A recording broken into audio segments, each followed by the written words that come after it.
So last week, Taylor Swift dropped 2 albums called The Tortured Poets Department, and little girls across the globe went crazy. To comment on the release, joining us in studio right now is poet Falconbridge Jones. Falconbridge, it's great to have you here. Hi, yeah, hello, I'm Falconbridge.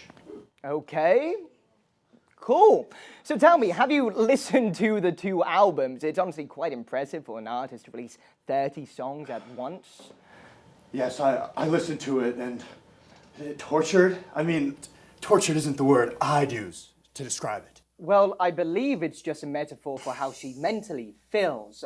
So tell me, Falconbridge, how would you describe it? I sit up at night as unfinished prose dances around my mind.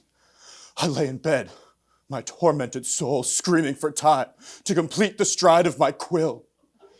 I look out the window and I see no moon. Instead, I see my shortcomings as not just a poet, but as a man, if I may even call myself that anymore. What the hell does that mean, Falconbridge Jones? What I'm trying to say is that Taylor has never seen the wrath that a true tortured poet must stare into the eyes of every day. Nay, every second. Oh, I wish for a moment I could be as tortured as she. Oh, would that be a wondrous release into a playground of joy? A tortured poet, I sneap thee!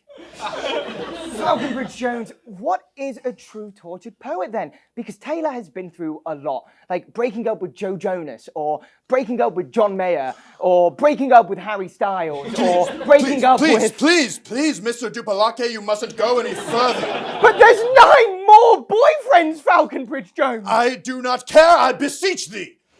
Pardon my soliloquy, but a true tortured poet sits before you. I have felt the water of our earth poured on the cloth draped across my face, my breath yearning to be free, my burgundy eyes screaming in my head. But release will never wash upon me. Are you talking about waterboarding? I cannot see, blinded. I hear footsteps around me. Nipple clamps! Okay, I'm gonna stop you right there. If you're such a great poet, why don't you write and perform a poem for us right now, live on Off the Wire? All right, well, it's great tortured poet, first of all. Oh, sorry. Okay. Staring at the blank page before you. Open up the dirty window. Let the sun illuminate the words that you could not find reaching for something. Oh, wow, that's great, Falconbridge Jones, but that's just Natasha Bedingfield. Do you have anything else? Another instance of a so-called artist taking my poetry and decreeing it their own. Nevertheless, allow me the pleasure of bestowing your ears with a more current work.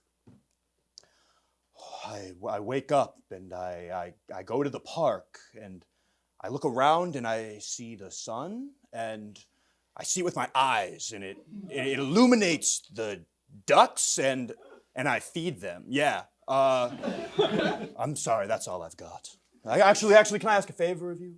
Well, yeah, that was awful, so I'd do anything to make it better. All right, so I don't know if you have any, but I need you to handcuff me to this chair, and I need you to take a hammer. Do we have a hammer, everyone? I need you to break my foot. Falconbridge Jones, do you want me to torture you? No, not at all, but after that, if you have any pliers, you could rip out my molars. What? No, I'm not doing any of that.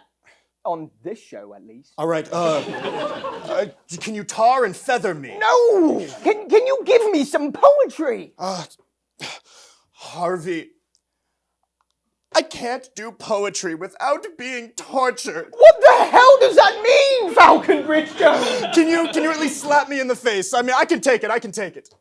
If you insist.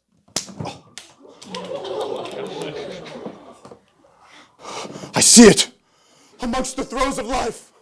An angelic force to pull me, like a tide washing up and down the shore. The floor no longer wraps around my legs. The sky no longer impedes upon my head.